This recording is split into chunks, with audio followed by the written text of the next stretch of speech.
politics.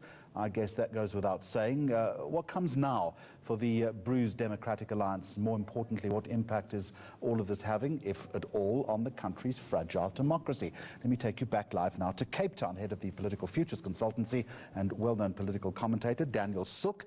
Good afternoon to you and welcome. I've heard it written today that this is a putsch or a white lash within the Democratic Alliance. How are you reading it? Well, I'm not quite sure if it's as dramatic as that, Jeremy. I think it's a disaster for the Democratic Alliance, and in a sense it's also a disaster for the project opposition that aims to build a more competitive democracy within South Africa. I mean, ultimately, I think the only way one can get the dominant ruling party, the African National Congress, to perform is to hold it to account and clearly to have an opposition that's big enough to threaten it at the polls. And I think this undermines that aspect of our growing and maturing democracy. It offers the ANC an escape clause in a sense, in that opposition has been weakened within the country. But ultimately, the DA today is suffering from a litany of domestic mishaps and also, of course, the loss of political support in May. You know, one day when you're up, everybody wants to belong to you. But as soon as you start losing support, I'm afraid it becomes a lot more difficult to keep the boat stable. And I think that's what we've seen. Do you think that we'll see more hemorrhaging? I'm sorry, can you repeat that? Do you think we'll see more hemorrhaging, more people in the next couple of days leaving?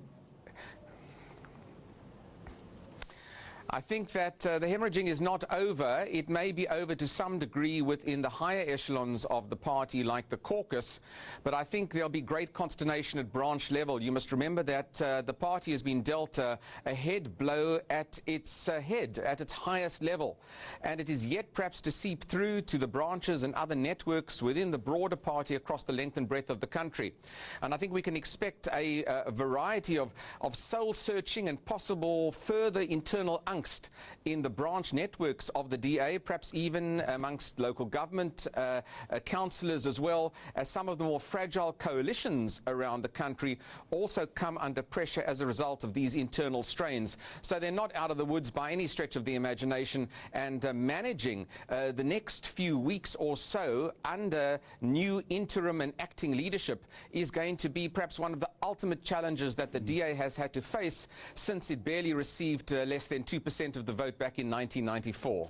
What about Mmusi Maimane himself, Daniel Silke? Right now, how much political currency does he hold, and what's next, do you think, in his future?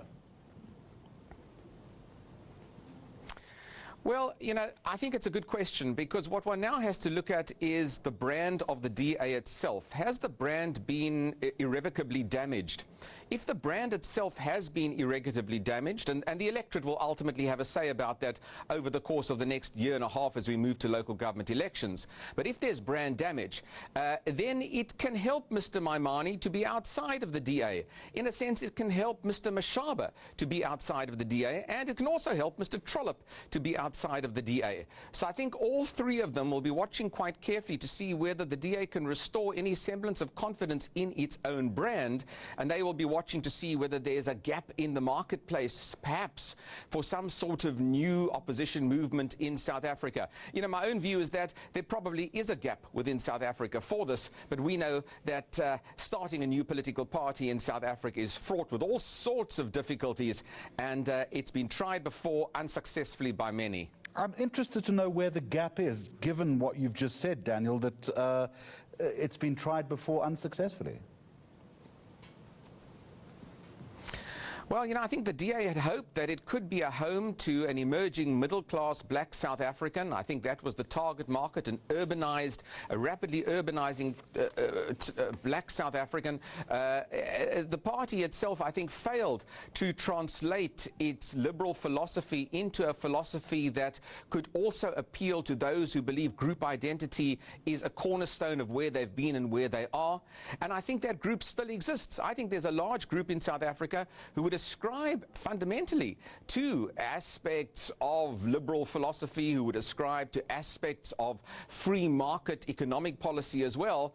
But I'm afraid to say the vehicle that perhaps would have flown the flag for that, the DA, now has been perhaps even fatally wounded amongst that particular constituency. And the ANC itself still today is not quite there. The Ramaphosa era has not quite taken shape in the way perhaps some would have liked. So I think there's a gap in the market for this, but translating it into a concrete formation in a new political movement is extremely difficult and fraught with many, many difficulties along the way. From the Political Futures Consultancy live in Cape Town, Daniel Silke, thank you very much indeed. Updating the headlines every